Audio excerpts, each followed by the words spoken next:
जय श्री राधे कृष्णा मित्रों।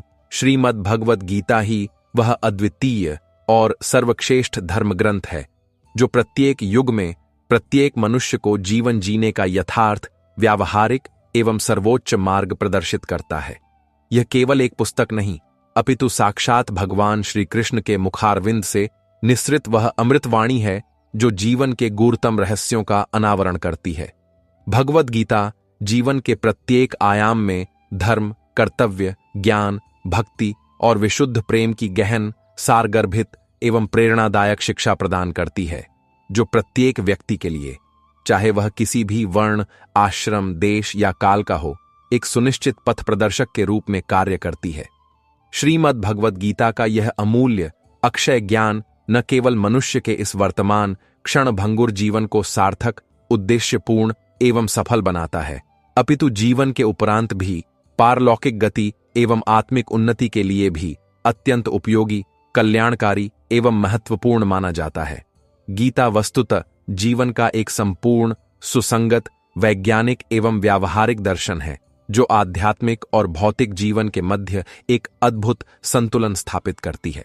जो भी व्यक्ति इसके शाश्वत, सार्वभौमिक सिद्धांतों का निष्ठापूर्वक, श्रद्धापूर्वक एवं समझदारी से अनुसरण करता है, वह निःसंदेह जीवन के प्रत्येक क्षेत्र में, चाहे वह आध्यात्मिक हो या सांसारिक, श्रेष्ठता को प्राप्त करता है और सबसे महत्वपूर्ण, वह आत्मिक शांति, संतोष एवं परमानंद का अनुभव करता है, जो किसी भी भौतिक उपलब्धि से कहीं अधिक मूल्यवान है। भगवत गीता में कुल 18 अध्याय हैं, जिनमें लगभग 700 श्लोक समाहित हैं। ये श्लोक अर्जुन के माध्यम से समस्त मानव जाति को संबोधित करते हुए जीवन की विभिन्न जटिलताओं, द्वंद्वों एवं चुनौतियों का समाधान प्रस्तुत करते हैं। इन सभी श्लोकों को संपूर्ण रूप से परख पाना, उनके गूढ़ अर्थों को समझ पाना और उन्हें अपने जीवन में पूर्णता आत्मसात कर पाना सभी के लिए, विशेषकर आज की इस भागदौड़ भरी, तनावपूर्ण एवं व्यस्त जिंदगी में थोड़ा कठिन, चुनौतीपूर्ण एवं समय साध्य हो सकता है। इसीलिए आज के इस विशेष प्रस्तुतिकरण में हम श्रीमद् भगवत गीता के उन 100 चुनिंदा, सारगर्भित एवं जीवन परिवर्तक विचारों पर गहन, विस्तृत एवं विश्लेषणात्मक चर्चा करेंगे, जिन्हें जानकर, समझकर और उन पर निरंतर मनन करके आप श्रीमद् भगवत गीता के वास्तविक, गूढ़, व्यावहारिक एवं आध्यात्मिक अर्थ को अधिक सुगमता, सरलता एवं गहराई से समझ पाएंगे और उन्हें अपने दैनिक जीवन में प्रभावी ढंग से उतार पाएंगे। इसलिए इन अमूल्य जीवनदायी विचारों को प्रत्येक रात्रि सोने से पूर्व शांत चित्त से एकाग्रता पूर्वक अवश्य सुने, ताकि ये आपके अंतर्मन में, आपकी चेतना की गहराइयों तक प्रवेश कर सकें और आपके जीवन को एक नई दिशा, एक नई ऊर्जा और एक नया दृष्टिकोण प्रदान कर सकें। तो आइए हम सब मिलकर भगवत गीता के इन 100 महत्वपूर्ण, प्रेरणादायक एवं जीवन परिवर्तित करने वाले विचारों को जानते हैं, समझते हैं और अपने जीवन को धन्य बनाने का संकल्प लेते हैं। भगवान श्री कृष्ण अपने दिव्य उपदेश का प्रारंभ करते हुए कहते हैं कि जिस प्रकार घने, सर्वव्यापी अंधकार के मध्य प्रकाश की एक छोटी सी टिमटिमाती हुई लौ भी संपूर्ण वातावरण को आलोकित करने की, अंधकार के साम्राज्य को चुनौती देने की और मार्ग दिखाने की क्षमता रखती है, ठीक उसी प्रकार सत्य भी अपने स्वयं के आंतरिक तेज से, अपने स्वाभाविक प्रकाश से चमकता है। सत्य को किसी बाहरी आडंबर, प्रमाण या सहारे की आवश्यकता नहीं होती, वह स्वयं प्रकाशी है।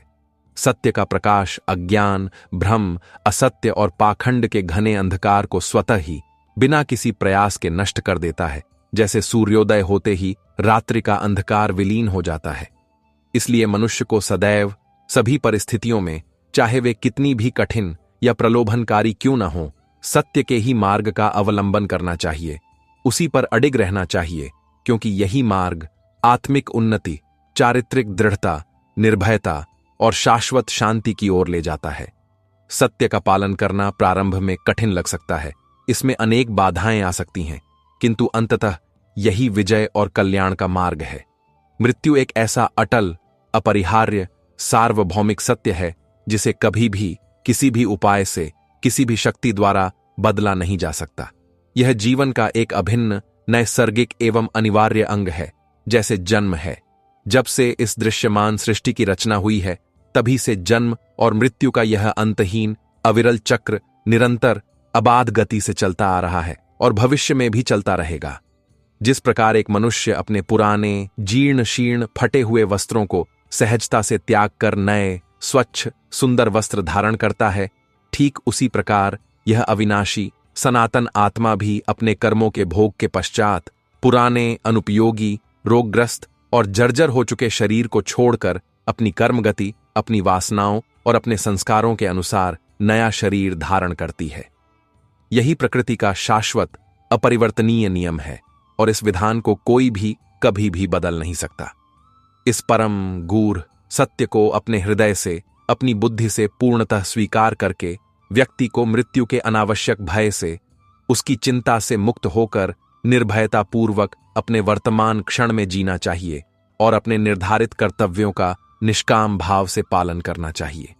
बुद्धिमान एवं ज्ञानी पुरुष जो आत्मा के नित्यत्व और शरीर की नश्वरता को भली भांति जानते हैं, वे न तो मृतकों के लिए अनावश्यक रूप से शोक करते हैं, न ही उनके वियोग में अत्यधिक विलाप करते हैं और न ही जीवितों के लिए अत्यधिक अनावश्यक दुख या चिंता व्यक्त करते हैं, क्योंकि वे जीवन और मृत्यु के इस शाश्वत रहस्य को, इस नैसर्गिक चक्र को गहराई से समझ चुके होते हैं।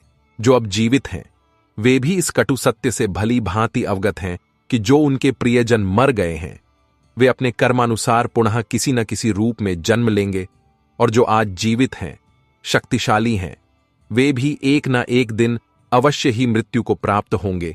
यह शरीर एक दिन अवश्य ही नष्ट होगा। यह चक्र अनवरत है और इसमें शोक करने का कोई कारण नहीं है, बल्कि वैराग्य और विवेक का विकास करने का अवसर है। कर्म ही सबसे बड़ा, सबसे महत्वपूर्ण एवं सार्वभौमिक धर्म है। यही जीवन का मूल आधार है। यही सृष्टि का संचालक सिद्धांत है। भगवान श्री कृष्ण गीता में कुरुक्षेत्र की युद्ध भूमि पर मोहग्रस्त कर्तव्य विमुख अर्जुन को कर्म का महत्व समझाते हुए उपदेश देते हैं कि प्रत्येक व्यक्ति अपने निर्धारित स्वाभाविक वर्ण और आश्रम के अनुसार कर्तव्य का निष्ठापूर्वक, कुशलतापूर्वक एवं अनासक्त भाव से निर्वहन करने के लिए ही इस संसार में जन्म लेता है। कोई भी प्राणी, चाहे वह मनुष्य हो, पशु हो या कोई अन्य जीव, एक क्षण के लिए भी बिना कर्म किए जीवित नहीं रह सकता। यहां तक कि हमारे शरीर का स्वाभाविक निर्वाह भी, जैसे श्वास लेना, भोजन करना, ये सब भी कर्म के ही विभिन्न रूप हैं।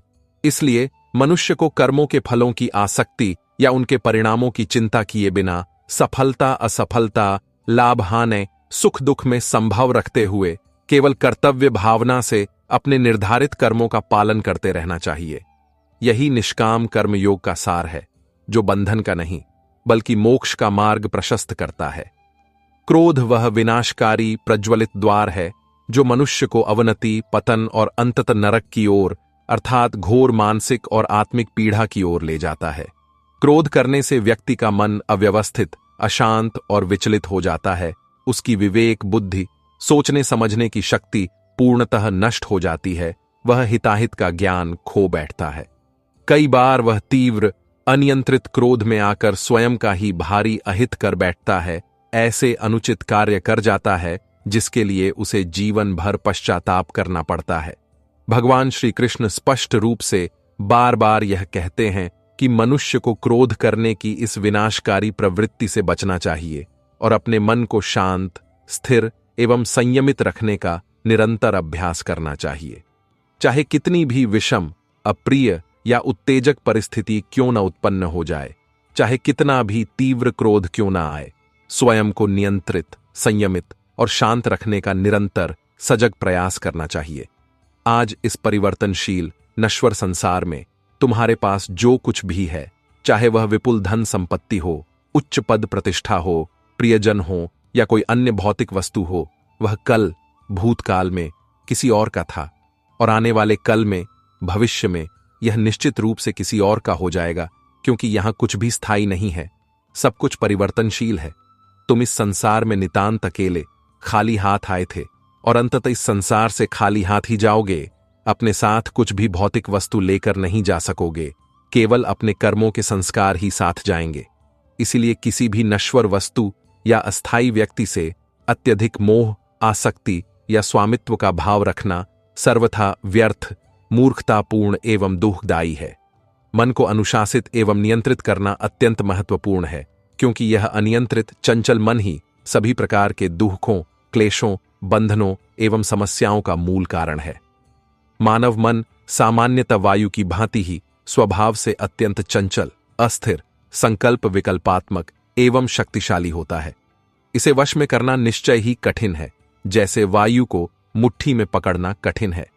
परंतु भगवान श्री कृष्ण आश्वासन देते हैं कि निरंतर अभ्यास और वैराग्य के द्वारा इस उद्दंड मन को भी धीरे धीरे वश में किया जा सकता है। यही चंचल वासनाग्रस्त मन मनुष्य को बार बार कामुक इच्छाओं, इंद्रिय भोगों, व्यर्थ के विलासों और अनावश्यक अंतहीन कामनाओं की ओर भटकाता रहता है, जिससे वह अपने वास्तविक जीवन लक्ष्य आत्म साक्षात्कार से दूर हो जाता है और दुख के जाल में फंस जाता है। यदि आप अपने जीवन को वास्तव में सफल, सार्थक, शांतिपूर्ण एवं आनंदमय बनाना चाहते हैं, तो अपने मन को अनुशासित, एकाग्र और नियंत्रित करना बहुत ही आवश्यक है। यह पहली और सबसे महत्वपूर्ण शर्त है। मन को नियंत्रित करने से, उसकी व्यर्थ की दौड़ और चंचलता समाप्त होने से मस्तिष्क की बिखरी हुई समस्त शक्तियां एक बिंदु पर केंद्रित होती है, जिससे हमारी एकाग्रता, स्मरण शक्ति, निर्णय क्षमता और कार्यकुशलता में आश्चर्यजनक वृद्धि होती है और इसके परिणाम स्वरूप सभी कार्यों में, चाहे वे लौकिक हों या आध्यात्मिक, सफलता की संभावना अत्यधिक प्रबल हो जाती है। गीता के अनुसार जिस व्यक्ति ने अभ्यास और वैराग्य के द्वारा अपने मन को पूरी तरह से साध लिया है, नियंत्रित कर लिया है, वह मन में अनायास उत्पन्न होने वाली समस्त अनावश्यक चिंताओं, व्यर्थ की काल्पनिक इच्छाओं, नकारात्मक भावनाओं जैसे भय, ईर्ष्या, द्वेष आदि से भी स्वतः ही दूर रहता है। उसका मन शांत और प्रसन्न रहता है। साथ ही ऐसा मन विजयी, स्थित प्रज्ञ व्यक्ति अपने जीवन के निर्धारित लक्ष्य को, चाहे वह कोई भी हो, अधिक सरलता, शीघ्रता, कुशलता और बिना किसी आंतरिक बाधा के प्राप्त कर लेता है। इसके विपरीत, यदि आप अपने मन को नियंत्रित नहीं करेंगे, उसे उसकी स्वाभाविक प्रवृत्तियों के अनुसार स्वच्छंद विचरण करने देंगे, तो यही अनियंत्रित शक्तिशाली मन आपका सबसे बड़ा, सबसे घातक शत्रु बन जाएगा और आपके पतन, विनाश एवं दुख का प्रमुख कारण बनेगा। जो व्यक्ति सदैव प्रत्येक बात में, प्रत्येक व्यक्ति में और स्वयं अपने आप में भी अनावश्यक संदेह करता रहता है, जिसके मन में संशय और अविश्वास का स्थायी वास होता है, वह कभी भी, कहीं भी, किसी भी परिस्थिति में आत्मिक शांति, सच्चा सुख और आंतरिक स्थिरता प्राप्त नहीं कर सकता। इसलिए संशय करने की इस हानिकारक आदत से बचना चाहिए और श्रद्धा तथा विवेक का विकास करना चाहिए। अत्यधिक संदेह और संशय मन की शांति को पूर्णतः भंग कर देते हैं। व्यक्ति निरंतर भ्रमित, अशांत और अस्थिर रहता है। उसकी निर्णय क्षमता क्षीण हो जाती है और वह अपने बहुमूल्य मधुर संबंधों को भी अपने संदेहपूर्ण व्यवहार के कारण बिगाड़ लेता है, क्योंकि संदेह किसी भी संबंध में विश्वास की नींव को अंदर से खोखला कर देता है। शरीर की केवल बाहरी क्षणिक सुंदरता और उसका ऊपरी आकर्षण केवल हमारे मन को, हमारी इंद्रियों को कुछ समय के लिए क्षणिक रूप से आकर्षित करते हैं, किंतु यह आकर्षण स्थायी नहीं होता, यह शीघ्र ही समाप्त हो जाता है। इसके विपरीत प्रकृति का नैसर्गिक दिव्य सौंदर्य, जैसे खिलते हुए पुष्प, बहती हुई नदियां, ऊंचे पर्वत, नीला आकाश और सबसे महत्वपूर्ण व्यक्ति के आंतरिक सद्गुण जैसे करुणा, दया, ईमानदारी, विनम्रता, ये हृदय को, हमारी आत्मा को गहराई से स्पर्श करते हैं और हमें एक स्थायी, सच्चा आनंद एवं आत्मिक शांति प्रदान करते हैं। इसीलिए मनुष्य का स्वभाव, उसका आचरण, उसके विचार और उसकी भावनाएं सदैव शुद्ध, निर्मल, सात्विक, सकारात्मक एवं प्रेमपूर्ण होनी चाहिए, क्योंकि आंतरिक सौंदर्य ही वास्तविक सौंदर्य है। कौन व्यक्ति क्या कर रहा है, कैसे कर रहा है, क्यों कर रहा है, वह सफल क्यों है, मैं क्यों नहीं, इन व्यर्थ की बातों में उलझने, दूसरों की अनावश्यक चर्चा करने, उनकी आलोचना करने, उनसे ईर्ष्या करने, इन सब प्रवृत्तियों से तुम जितना अधिक दूर रहोगे, अपने काम से काम रखोगे, उतने ही अधिक तुम सुखी, शांत, प्रसन्न और ऊर्जावान रहोगे। अपना ध्यान व्यर्थ की बातों से हटाकर स्वयं के कर्मों, अपने आत्म सुधार और अपने लक्ष्यों पर केंद्रित करो। यही बुद्धिमानी है। जीवन में हम कितने सही हैं या कितने गलत, हमारे कर्म कितने उचित हैं या अनुचित, इसका सच्चा, निष्पक्ष एवं अंतिम निर्णय केवल दो ही सत्ताएं यथार्थ रूप से कर सकती है। एक तो वह सर्वव्यापी, सर्वज्ञ, अंतर्यामी ईश्वर जो हमारे प्रत्येक विचार, प्रत्येक भावना और प्रत्येक कर्म को जानता है, और दूसरी हमारी अपनी शुद्ध, निर्मल, सात्विक अंतरात्मा, हमारा विवेक जो हमें सदैव सही मार्ग दिखाता है यदि हम उसकी आवाज सुनने को तैयार हों। परमपिता परमात्मा श्री कृष्ण स्पष्ट रूप से कहते हैं कि जिस व्यक्ति में यथार्थ तात्विक ज्ञान की कमी है, जो अज्ञान और भ्रम में जी रहा है, जो शास्त्रों, गुरुजनों के वचनों और संतों की वाणी पर श्रद्धा एवं विश्वास नहीं रखता, और जिसे सर्वशक्तिमान, सर्व कल्याणकारी ईश्वर में अटूट आस्था, अनन्य भक्ति और पूर्ण विश्वास नहीं है, वह व्यक्ति जीवन में चाहे कितनी भी भौतिक उन्नति क्यों न कर ले, वह कभी भी सच्चा, स्थायी सुख, वास्तविक सफलता और गहरी आत्मिक शांति प्राप्त नहीं कर सकता। वह सदैव अभावग्रस्त और अशांत ही रहेगा। आसक्ति अर्थात सांसारिक वस्तुओं, व्यक्तियों, पदों, विचारों और परिस्थितियों से अत्यधिक मोह, लगाव और उनके प्रति स्वामित्व का भाव रखना, यही समस्त दुखों, क्लेशों, बंधनों और पुनर्जन्म का मूल कारण है। यही आध्यात्मिक दृष्टि से विनाश की जड़ है। मनुष्य का इन नश्वर, परिवर्तनशील वस्तुओं से जितना अधिक मोह और गहरा लगाव होगा, वह उतना ही अधिक और उतना ही गहरा कष्ट, पीड़ा, निराशा और भय भोगेगा, क्योंकि ये सभी वस्तुएं और व्यक्ति स्वभाव से ही परिवर्तनशील, अस्थायी और नश्वर हैं। इनका वियोग अवश्यंभावी है। बीते हुए समय में की गई गलतियों या चूकों के लिए बार बार पश्चाताप करने से बीता हुआ कल कभी नहीं बदल सकता। वह तो इतिहास बन चुका है, और आने वाले अज्ञात भविष्य के बारे में व्यर्थ की, काल्पनिक चिंता करने से, भयभीत होने से आने वाला भविष्य कभी नहीं सुधर सकता। वह तो हमारे वर्तमान कर्मों का परिणाम होगा। इसलिए अतीत के बोझ और भविष्य की अनावश्यक आशंकाओं से पूर्णतः मुक्त होकर अपने वर्तमान क्षण का, जो हमारे हाथ में है, पूर्ण सजगता, जागरूकता, प्रसन्नता और आनंद के साथ उपभोग करना, अपने वर्तमान कर्तव्यों का निष्ठापूर्वक पालन करना, यही जीवन का सच्चा सुख, सच्ची कला और वास्तविक बुद्धिमत्ता है। श्री कृष्ण अपने उपदेश को आगे बढ़ाते हुए अर्जुन को और उसके माध्यम से हम सभी को व्यावहारिक जीवन के कुछ महत्वपूर्ण सूत्र बताते हैं।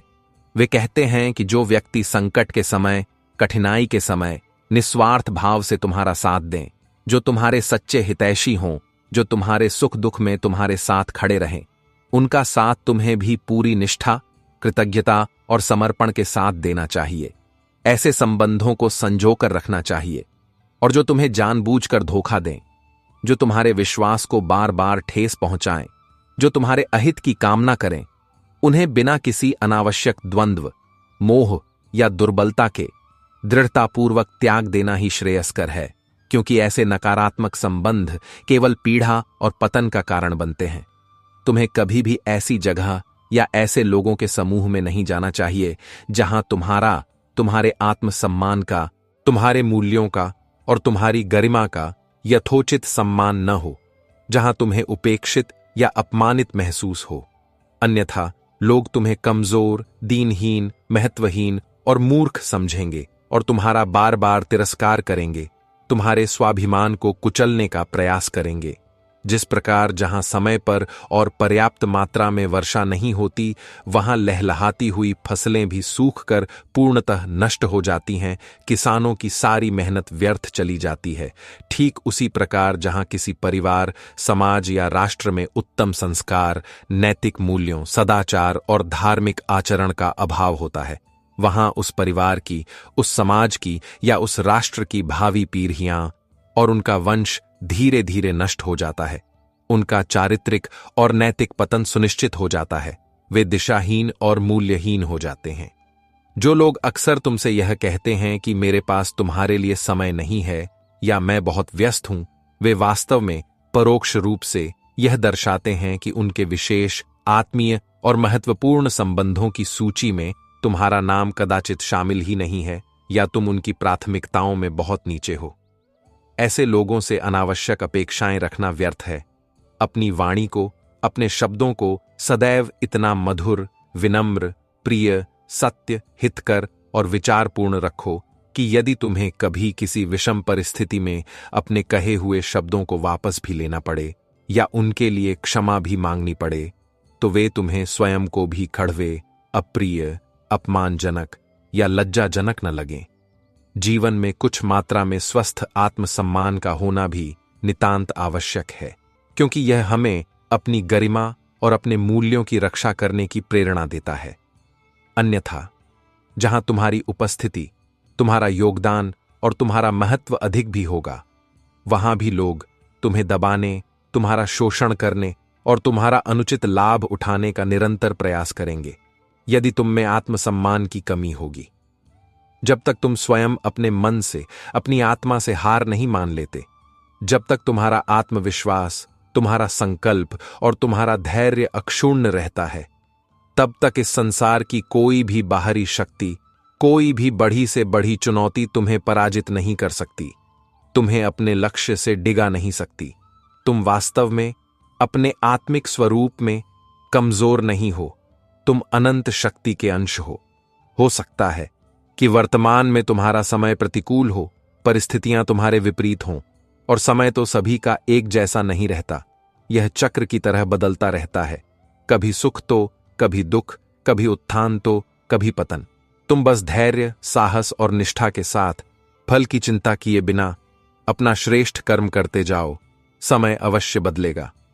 जिस व्यक्ति ने जीवन में कभी कष्टों, कठिनाइयों, विपत्तियों और संघर्षों का सामना ही नहीं किया, जिसने कभी प्रतिकूलताओं की अग्नि में स्वयं को तपाया ही नहीं, वह अपनी आंतरिक शक्ति, अपने वास्तविक सामर्थ्य, अपनी छिपी हुई क्षमताओं और अपने धैर्य की गहराई का वास्तविक अनुभव कभी नहीं कर पाएगा, क्योंकि कठिनाइयां और चुनौतियां ही हमें अंदर से मजबूत, परिपक्व, अनुभवी और आत्मविश्वासी बनाती हैं। वे हमारे व्यक्तित्व को निखारती हैं। जो व्यक्ति दूसरों के दुखों, पीड़ाओं और कष्टों को गहराई से समझते हैं, उनके प्रति सच्ची सहानुभूति और संवेदना रखते हैं, जो स्वभाव से ही अत्यंत दयालु, करुणावान, क्षमाशील और परोपकारी हैं, जो हृदय से शुद्ध, निर्मल, सच्चे और निष्कपट हैं, ऐसे पुण्य आत्माओं को, ऐसे महात्माओं को बार बार इस दुखमय जन्म मृत्यु के चक्र में नहीं आना पड़ता। वे भगवत कृपा से मोक्ष को, शाश्वत शांति को और भगवत धाम को प्राप्त होते हैं। किसी को कुछ देकर, किसी की कोई सहायता करके या कोई परोपकार का कार्य करके अपने मन में किंचित मात्र भी अभिमान, अहंकार या कर्तापन का भाव मत लाओ, यह सोचकर कि मैंने यह किया। क्या पता कि तुम वास्तव में किसी को कुछ दे रहे हो या अपने ही किसी पिछले जन्म के संचित आरण को, किसी कर्म बंधन को चुका रहे हो। यह कर्म का अत्यंत गूढ़ और रहस्यमय विधान है, जिसे समझना सामान्य बुद्धि के लिए कठिन है। अहंकारी मनुष्य जो अपनी विद्या, धन, बल, पद या रूप का घमंड करता है, वह अपना कुल, अपना वंश, अपना यश, अपनी कीर्ति, अपनी प्रतिष्ठा और अपना सब कुछ धीरे धीरे खो देता है। उसका पतन निश्चित और अवश्यम भावी है, क्योंकि अहंकार ईश्वर को प्रिय नहीं है। यदि इस बात पर विश्वास न हो तो इतिहास के पन्नों को पलटकर देख लो। रावण, जिसने अपने बल और ज्ञान का अहंकार किया, कौरव, जिन्होंने अपनी शक्ति और राज्य का अहंकार किया, और कंस, जिसने अपने अत्याचारों का अहंकार किया, इन जैसे महाअहंकारियों का अंत कितना दुखद और विनाशकारी हुआ। उनका सर्वनाश उनके इसी अहंकार के कारण ही हुआ। यदि तुम्हें किसी व्यक्ति पर, उसकी सत्यनिष्ठा पर या उसके चरित्र पर विश्वास करना है, तो केवल उसकी मीठी मीठी लोकालुभावन बातों या उसके बाहरी दिखावे और आडंबरों पर मत जाओ, क्योंकि ये भ्रामक हो सकते हैं, बल्कि उसके कर्मों, उसके वास्तविक आचरण, उसके दैनिक व्यवहार और संकट के समय उसकी प्रतिक्रियाओं पर ध्यान दो, क्योंकि किसी भी व्यक्ति के कर्म ही उसके चरित्र का, उसके आंतरिक स्वभाव का सच्चा और विश्वसनीय दर्पण होते हैं। क्रोध आने पर यदि एक क्षण के लिए रुककर, गहरी श्वास लेकर विचार कर लिया जाए कि इस क्रोध का परिणाम क्या होगा, और अपनी गलती होने पर यदि विनम्रतापूर्वक, बिना किसी झूठे अहंकार के, थोड़ा झुककर क्षमा मांग ली जाए, तो जीवन बहुत सरल, सहज, सुखमय और संबंधों से परिपूर्ण हो जाता है। अनेक अनावश्यक विवादों और क्लेशों से बचा जा सकता है। भगवान श्री कृष्ण अपने परम रहस्य का उद्घाटन करते हुए कहते हैं कि जो व्यक्ति मुझे, मेरे वास्तविक सच्चिदानंद घन गुणातीत परमेश्वर स्वरूप को तत्व से यथार्थ रूप से जान लेता है, जो यह समझ जाता है कि मैं ही इस संपूर्ण सृष्टि का कर्ता, भर्ता और हर्ता हूं, वह जन्म और मृत्यु के इन सांसारिक दुखदायी बंधनों से सदा के लिए पूर्ण रूप से मुक्त हो जाता है। वह मेरे नित्य अविनाशी आनंदमय धाम को प्राप्त होता है, वह मुझ में ही लीन हो जाता है।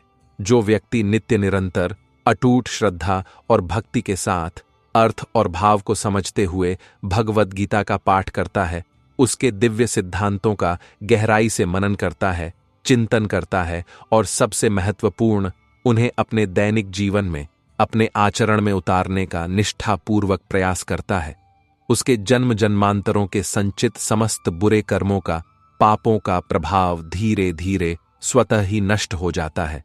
उसका चित्त निर्मल और शुद्ध होने लगता है और वह आध्यात्मिक उन्नति के मार्ग पर अग्रसर होता है।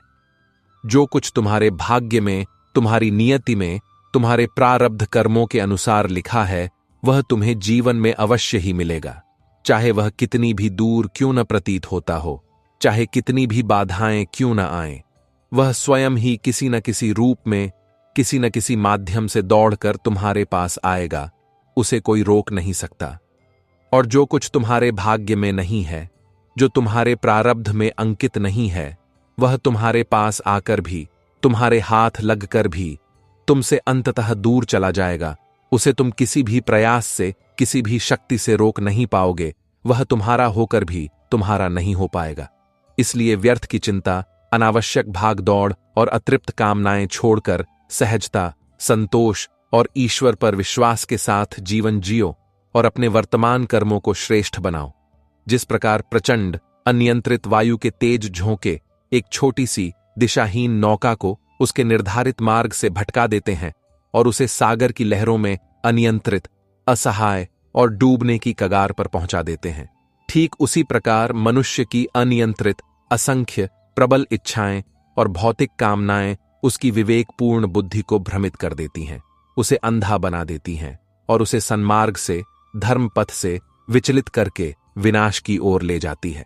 जो मनुष्य जीवन के सभी द्वंद्वों में, जैसे सुख और दुख में, लाभ और हानि में, जय और पराजय में, मान और अपमान में, सभी प्रकार की अनुकूल और प्रतिकूल परिस्थितियों में संभाव रखता है, जिसका मन विचलित, उद्विग्न या हर्षित नहीं होता, जो शांत, स्थिर और संतुलित रहता है, वह व्यक्ति मुझे अत्यंत प्रिय है।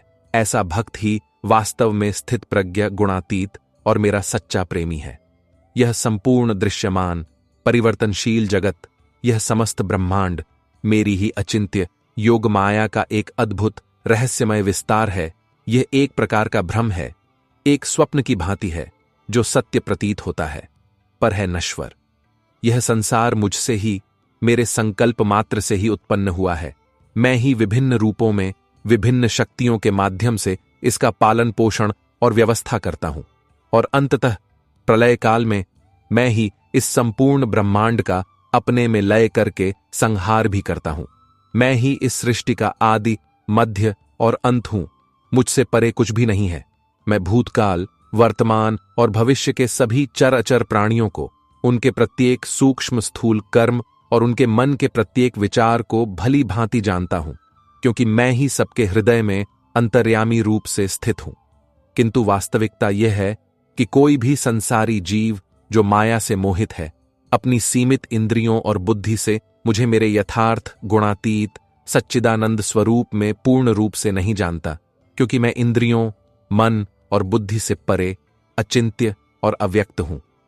जब कोई बुद्धिमान, विचारशील और स्वाभिमानी व्यक्ति किसी से अपना संबंध निभाना या उससे किसी भी प्रकार का संपर्क रखना बंद कर दे, तो यह प्रायः समझ लेना चाहिए कि उसके आत्मसम्मान को, उसकी भावनाओं को या उसके मूल्यों को कहीं न कहीं, किसी न किसी प्रकार से गहरी ठेस पहुंची है, जिसे वह सहन नहीं कर पाया है या जिसे वह अनावश्यक समझता है।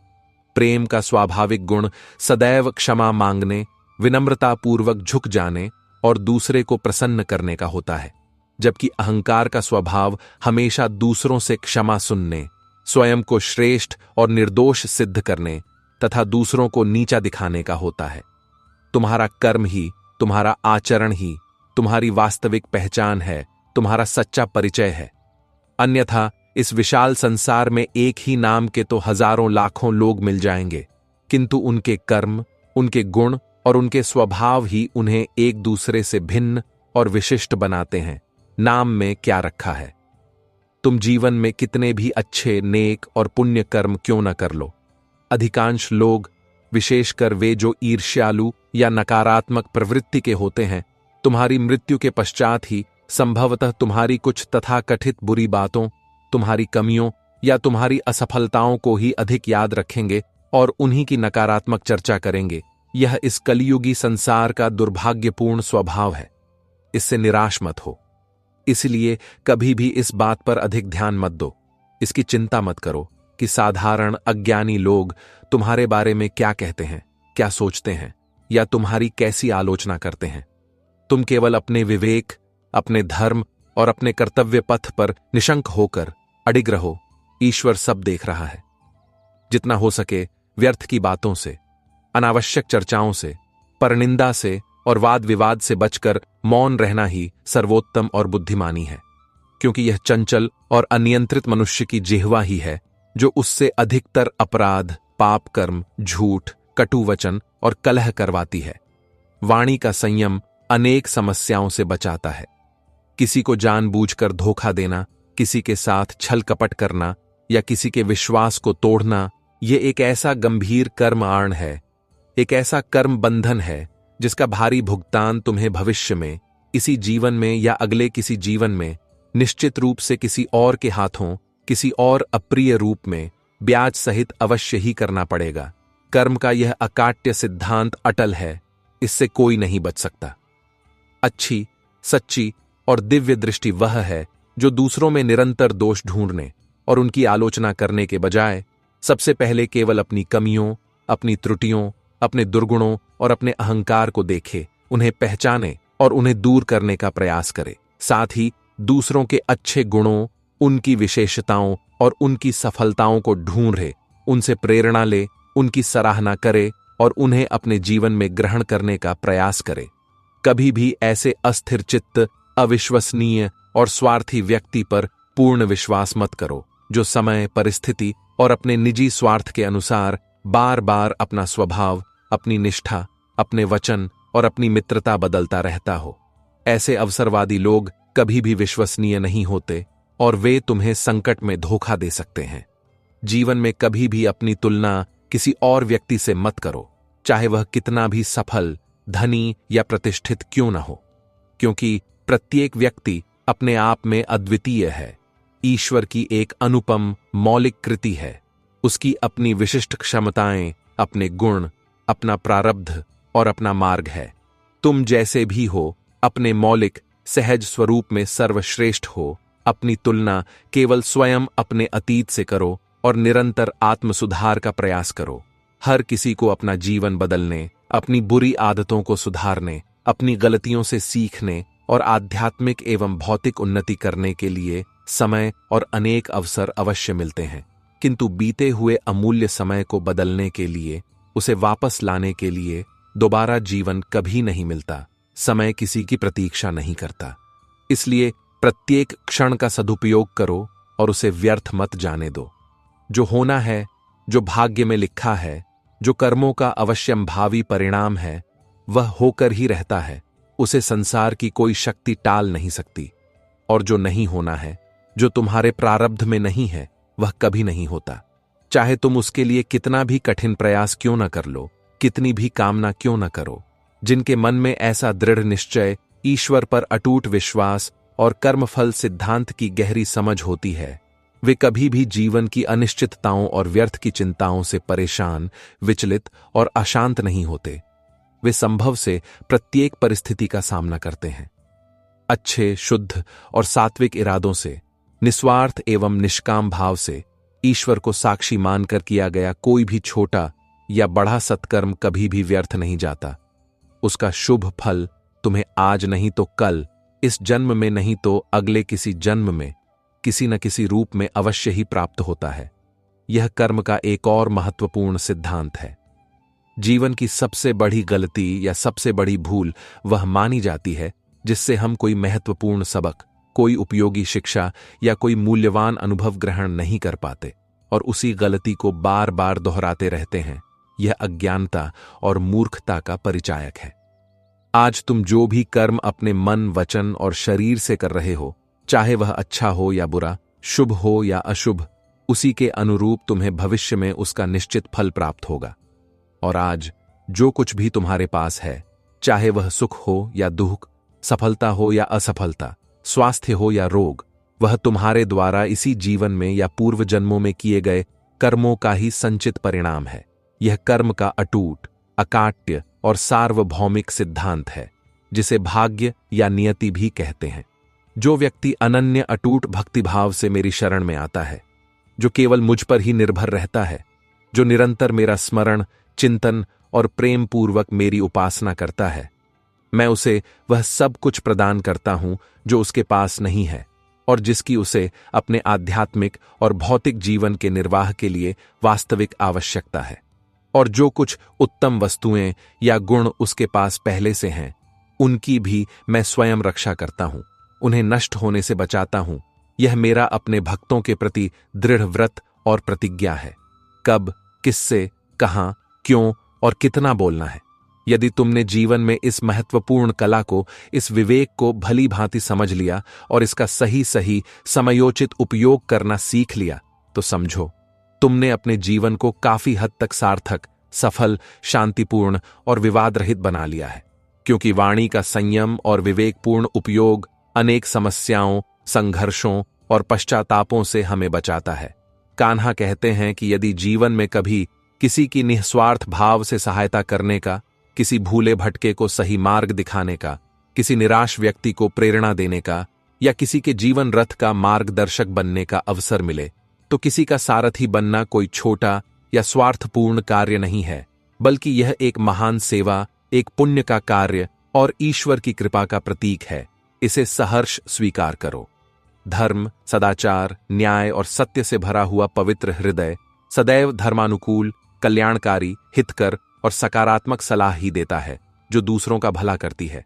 इसके विपरीत अधर्म, कपट, द्वेष, ईर्ष्या और असत्य से भरा हुआ मलिन हृदय सदैव अधार्मिक, अहितकर, विनाशकारी और नकारात्मक सलाह ही देता है, जो स्वयं का और दूसरों का भी पतन करती है। मनुष्य इसलिए उतना दुखी नहीं है कि वह ईश्वर के अस्तित्व में, उनकी सर्वशक्तिमत्ता में विश्वास नहीं करता। ऐसे लोग कम ही होते हैं। अपितु मनुष्य इसलिए अधिक दुखी, अशांत और भ्रमित है क्योंकि वह ईश्वर की कही हुई बातों पर, उनके द्वारा शास्त्रों में दिए हुए शाश्वत ज्ञान पर, उनके विधान पर, उनके न्याय पर और उनकी करुणा पर पूर्ण विश्वास नहीं करता और अपनी सीमित, अहंकार युक्त मनमानी करता रहता है, जिससे वह दुख के जाल में फंस जाता है। समय आने पर जब प्रारब्ध परिपक्व होता है, तब सभी को वह सब कुछ स्वतः ही प्राप्त होता है जो उनके भाग्य में होता है, जिसके वे अपने कर्मों के अनुसार अधिकारी होते हैं, न उससे कम न उससे अधिक। समय से पहले और भाग्य से अधिक पाने की व्यर्थ, अतृप्त एवं तीव्र इच्छा ही मनुष्य के अधिकांश दुख, अशांति, निराशा एवं संघर्ष का एक प्रमुख कारण बनती है। वे लोग अत्यंत मूर्ख, अज्ञानी और नासमझ हैं, जो प्रेम जैसे पवित्र, उदात्त, दिव्य एवं निस्वार्थ भाव को व्यर्थ, बकवास, बंधनकारी या समय की बर्बादी कहते हैं। प्रेम ही तो इस संपूर्ण सृष्टि का, इस समस्त अस्तित्व का मूल आधार है। इसी प्रेम तत्व से यह समस्त संसार निर्मित, संचालित, पोषित और अंततः लय होता है। ईश्वर का अपने भक्तों के प्रति और भक्तों का ईश्वर के प्रति जो विशुद्ध, अनन्य प्रेम है, वही सर्वोच्च एवं अनुकरणीय है। सांसारिक संबंधों में यदि नियमित, संतुलित, मर्यादित और विवेकपूर्ण दूरी बनी रहे, तो वे संबंध और अधिक प्रगाढ़, मधुर, सम्मानजनक और मजबूत होते हैं। उनमें घुटन या ऊब नहीं आती। किंतु यदि संबंधों में अनियमित, अत्यधिक निकटता या अनुचित लंबी दूरी आ जाए, तो वे धीरे धीरे अपनी मधुरता खोकर टूट जाते हैं या अत्यंत कमजोर पड़ जाते हैं। उनका महत्व समाप्त हो जाता है। मनुष्य अपने गहरे दृढ़ विश्वासों, अपनी मान्यताओं और अपनी निरंतर की धारणाओं से ही निर्मित होता है।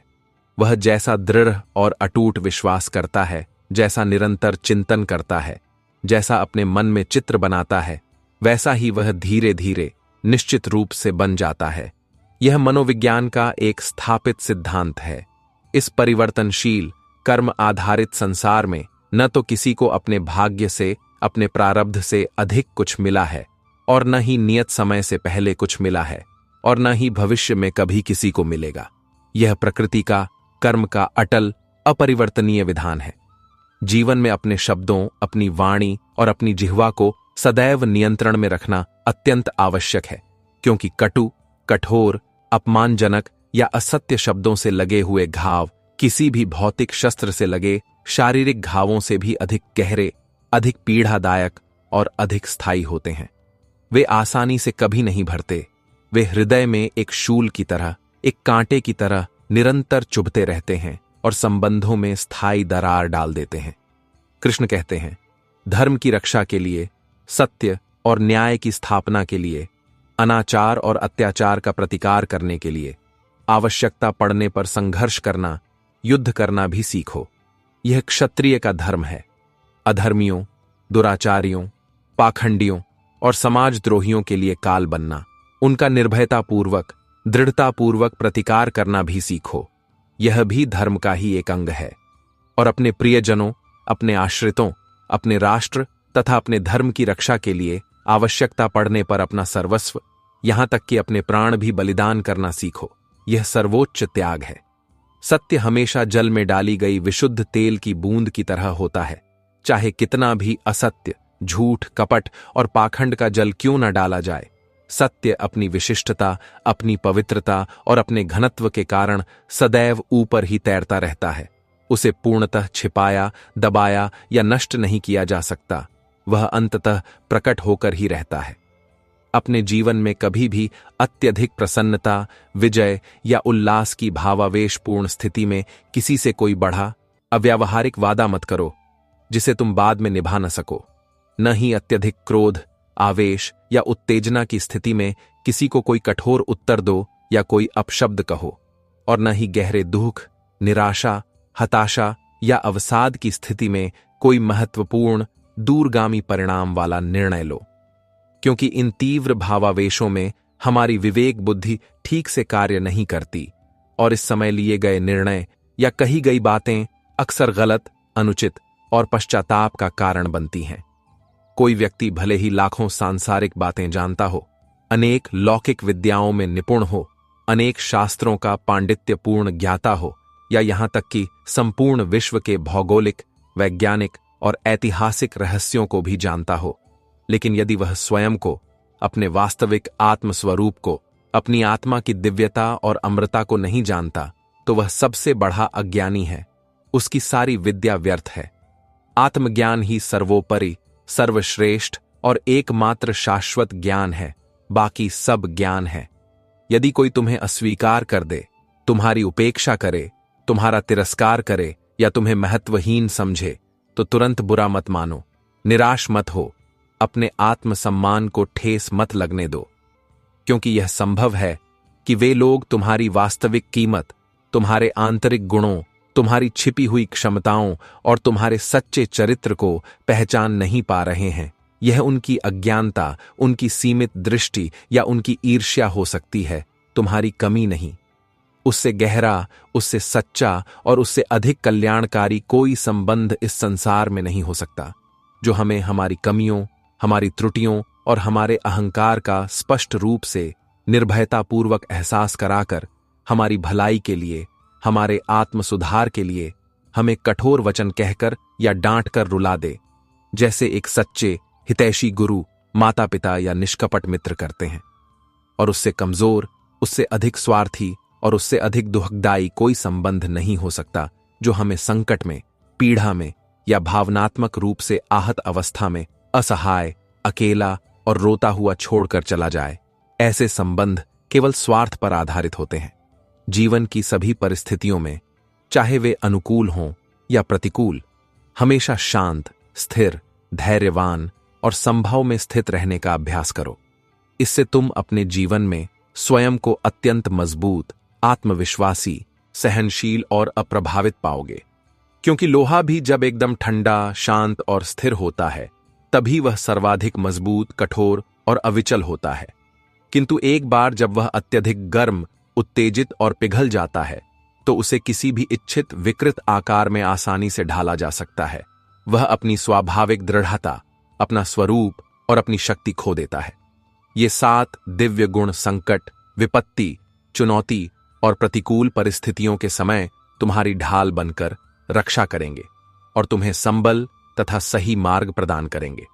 तुम्हारा अर्जित यथार्थ, ज्ञान और विवेक, तुम्हारी स्वाभाविक विनम्रता और शालीनता, तुम्हारी तीक्ष्ण बुद्धिमत्ता और दूरदर्शिता, तुम्हारा अदम्य आंतरिक साहस और आत्मबल, तुम्हारे द्वारा निस्वार्थ भाव से किए गए अच्छे और पुण्य कर्म, तुम्हारी सत्य बोलने की अडिग आदत और तुम्हारा सर्वशक्तिमान, सर्व कल्याणकारी ईश्वर में अटूट, अनन्य विश्वास एवं पूर्ण श्रद्धा। व्यक्ति कठिन, चुनौतीपूर्ण और प्रतिकूल समय में प्रायः अकेला पड़ जाता है।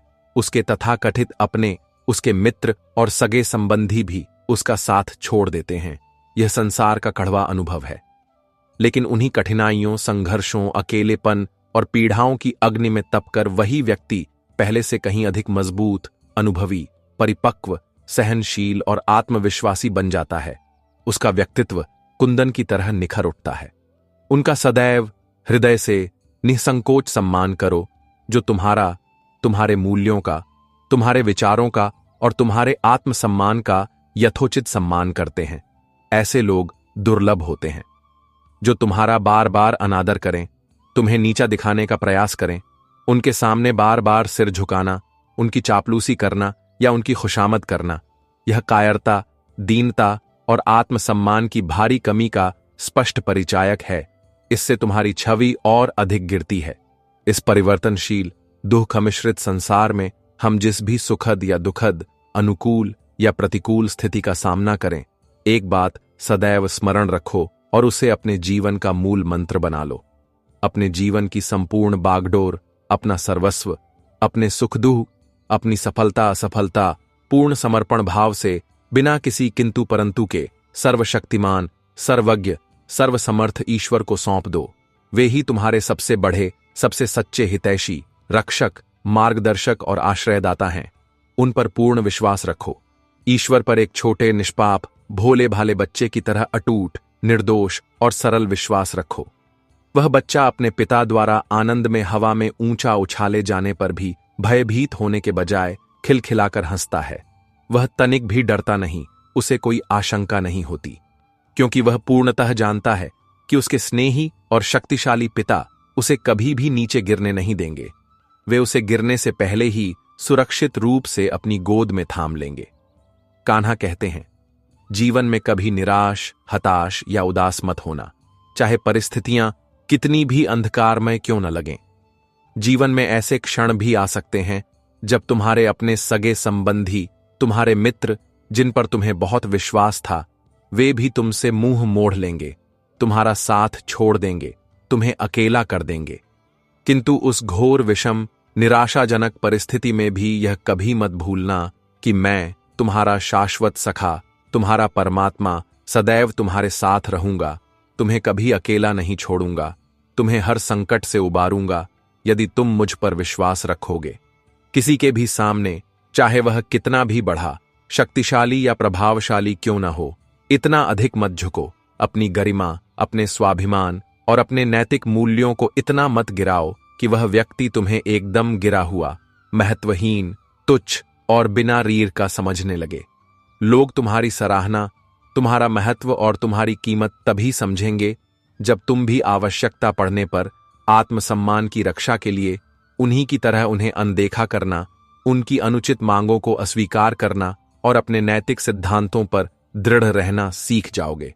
उससे गहरा, उससे पवित्र और उससे अधिक मूल्यवान कोई संबंध नहीं जो हमें हमारी भलाई के लिए, हमारे कल्याण के लिए, हमारी आध्यात्मिक उन्नति के लिए, हमें हमारी त्रुटियों का बोध कराकर, हमें डांटकर या कठोर वचन कहकर भी रुलाए। उससे कमजोर, उससे अधिक स्वार्थी और उससे अधिक निंदनीय कोई संबंध नहीं जिसे तुम घोर संकट में, असहनीय पीड़ा में या भावनात्मक रूप से आहत अवस्था में अकेला, असहाय और रोता हुआ छोड़कर चले जाओ। और उससे महान, उससे अधिक विश्वसनीय और उससे अधिक प्रशंसनीय कोई संबंध नहीं जो तुम्हारे बुरे, कठिन और चुनौतीपूर्ण समय में भी एक चट्टान की तरह अडिग रहकर तुम्हारा साथ निभाए, तुम्हें सहारा दे और तुम्हें प्रोत्साहित करे। कान्हा कहते हैं कि जो व्यक्ति दूसरों की भावनाओं को, उनके सुख दुख को, उनकी पीड़ा को और उनकी मौन वेदना को संवेदनशीलता से समझता है, महसूस करता है और उनका यथोचित सम्मान करता है, वही वास्तव में सच्चे अर्थों में हमारा अपना है, हमारा आत्मीय है, चाहे वह रक्त संबंधी न भी हो। और जो व्यक्ति दूसरों की भावनाओं से परे, संवेदनहीन, कठोर, आत्मकेंद्रित और स्वार्थी है, वह पराया है, अजनबी है, चाहे वह हमारा कितना भी निकट रक्त संबंधी या मित्र क्यों न कहलाता हो। जो व्यक्ति हमसे भौगोलिक रूप से बहुत दूर रहते हुए भी हमारे हृदय के अत्यंत करीब है, जो हमारे सुख दुख में, हमारी सफलताओं और असफलताओं में मानसिक और भावनात्मक रूप से सहभागी है, वह हमारा अपना है, हमारा सच्चा हितैषी है। और जो व्यक्ति हमारे पास, हमारे साथ रहते हुए भी हमसे भावनात्मक रूप से बहुत दूर है, हमारे प्रति उदासीन, उपेक्षित और असंवेदनशील है, वह हमारे लिए एक पराया, एक अजनबी ही है। उससे आत्मीयता की अपेक्षा व्यर्थ है। मनुष्य अपनी अज्ञानता और अहंकार के कारण हमेशा अपने दुखों, अपनी असफलताओं और अपनी समस्याओं के लिए अपने भाग्य को, अपनी किस्मत को या ईश्वर को कोसता रहता है, उन्हें दोष देता रहता है।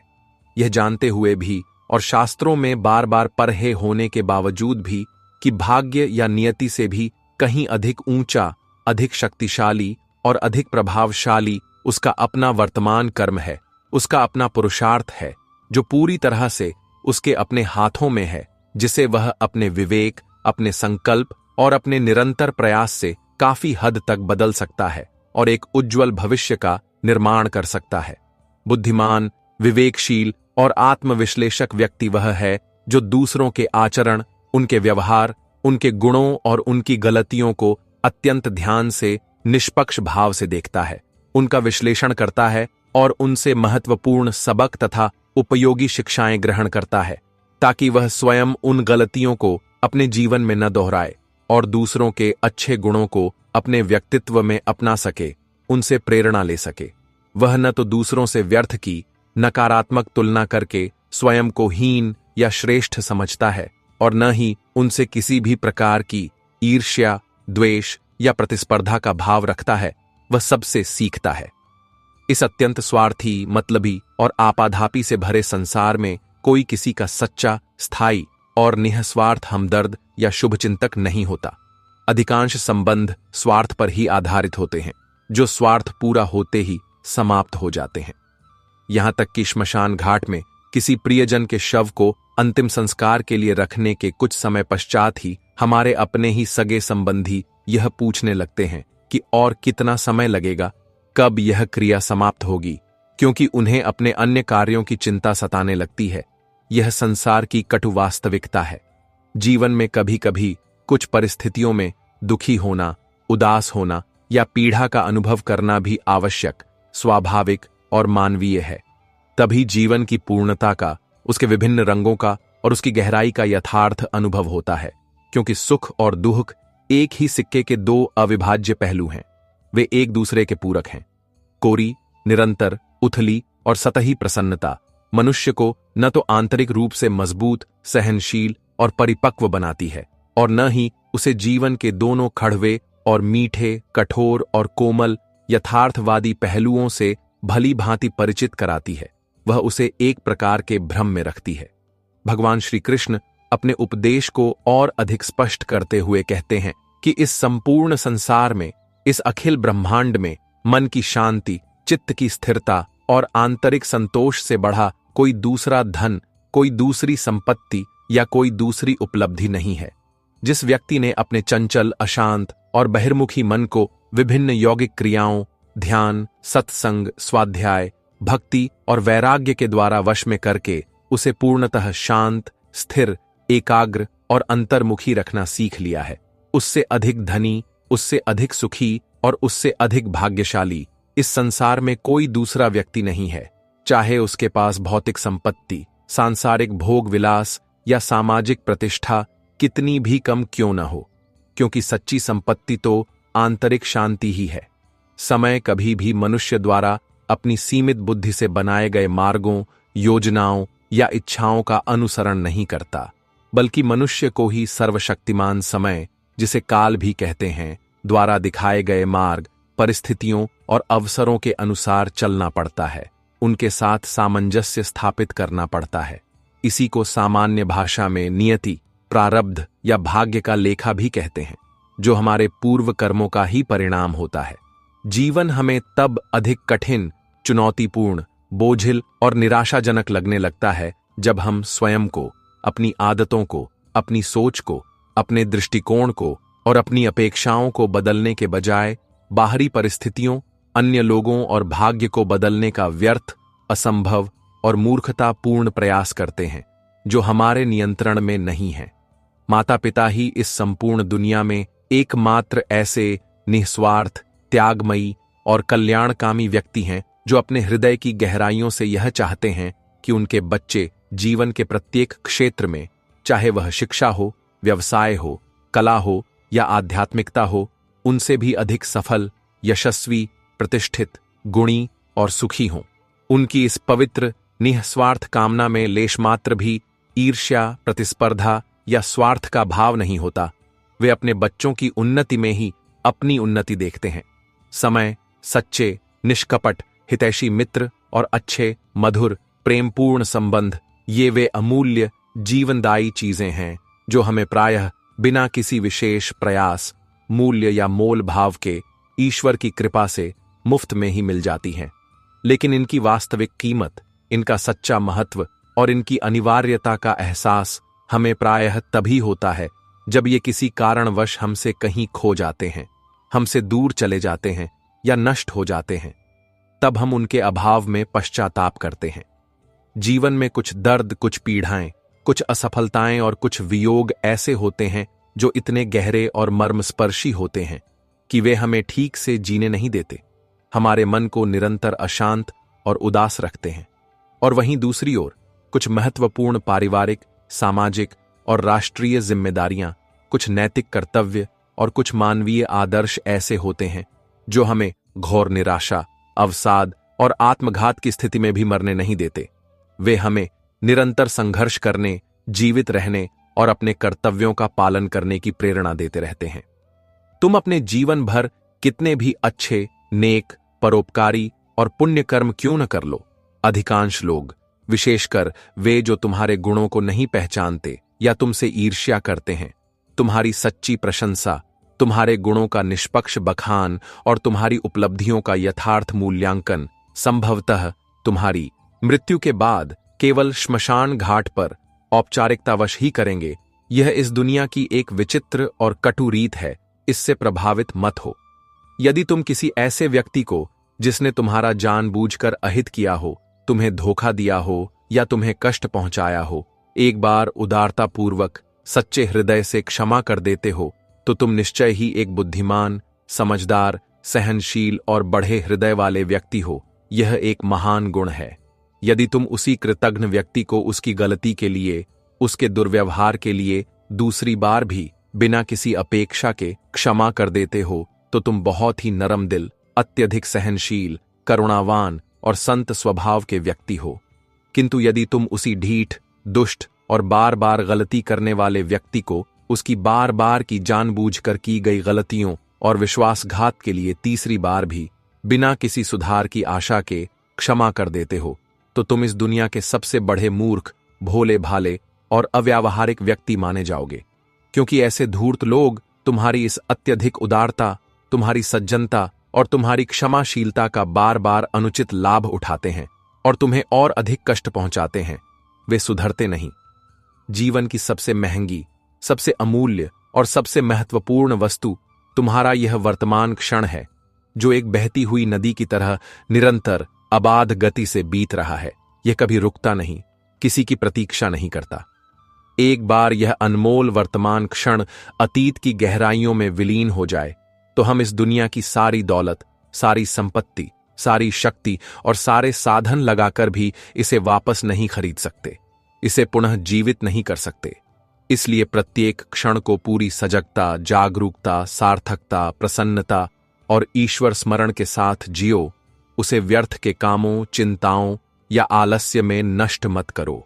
इस दृश्यमान परिवर्तनशील संसार के विभिन्न व्यक्तियों, नश्वर वस्तुओं, अस्थायी परिस्थितियों और इंद्रिय विषयों के क्षणिक सहयोग या संयोग से जो क्षणिक, ऊपरी और उथला सुख प्राप्त होता हुआ प्रतीत होता है, वह भी किसी न किसी प्रकार के अंतर्निहित दुख, चिंता, भय, अशांति या अस्थिरता से अनिवार्य रूप से मिश्रित होता है।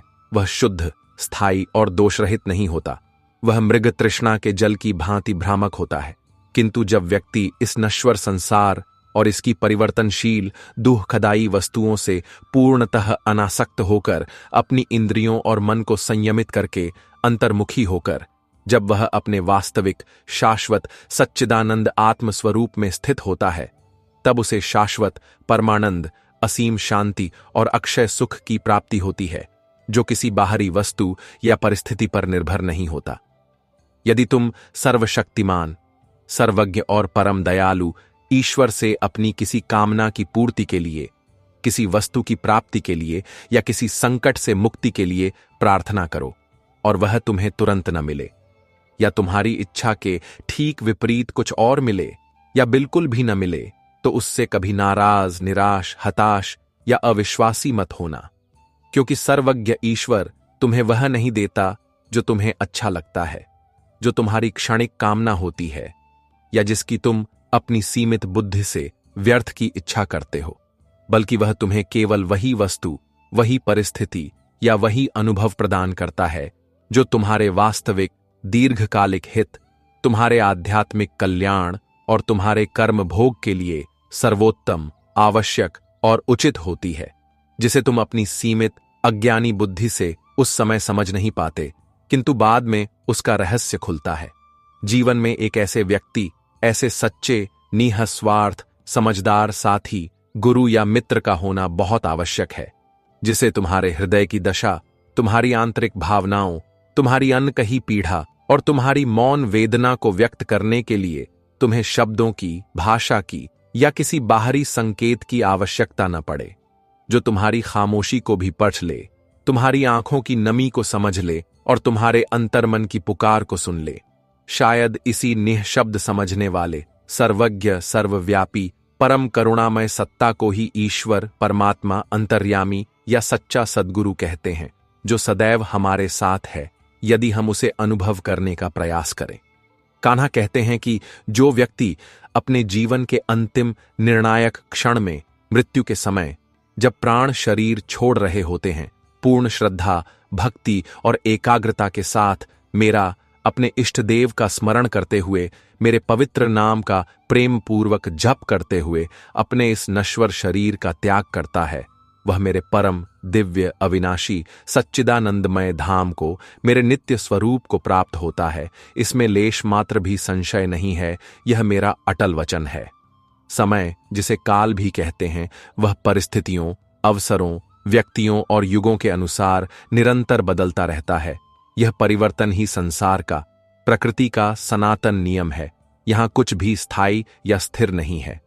जब लोग तुम्हारी पीठ पीछे तुम्हारी बुराई करें, तुम्हारी झूठी निंदा करें, तुम्हारे बारे में अपशब्द कहें या तुम्हारी उपलब्धियों से ईर्ष्या करें, तो उनसे परेशान, विचलित, क्रोधित या दुखी मत होना, क्योंकि संभवतः वे तुम्हें प्रत्यक्ष रूप से महत्व देने, तुम्हारी बराबरी करने या तुम्हारे गुणों को स्वीकार करने का कोई और सीधा, सकारात्मक या सम्मानजनक तरीका नहीं जानते। इसलिए वे अपनी हीन भावना, अपनी ईर्ष्या या अपनी अज्ञानता के कारण ऐसा निम्न स्तरीय आचरण करते हैं। उन पर दया करो।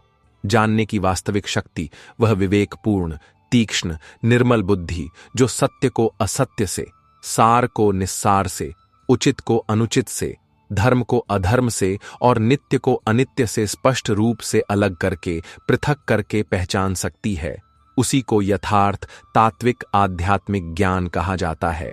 बाकी सब तो सूचना मात्र है। कान्हा अपनी सर्वव्यापकता और दिव्यता का वर्णन करते हुए कहते हैं, मैं ही इस पृथ्वी की विभिन्न प्रकार की मधुर, दिव्य, मनमोहक सुगंध हूं, जो फूलों में, मिट्टी में और अन्य प्राकृतिक वस्तुओं में व्याप्त है।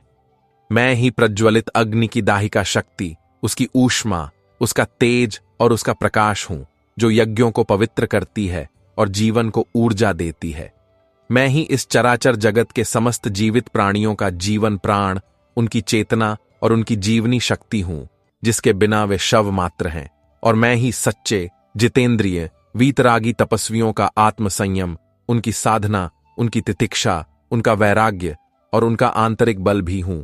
जिस प्रकार एक विशाल, अशांत, दुर्गम और भयानक सागर को सुरक्षित रूप से पार करने के लिए एक मजबूत, सुदृढ़ और कुशल नाविक द्वारा संचालित नाव ही एकमात्र विश्वसनीय, अपरिहार्य साधन होती है, उसके बिना सागर पार करना असंभव है।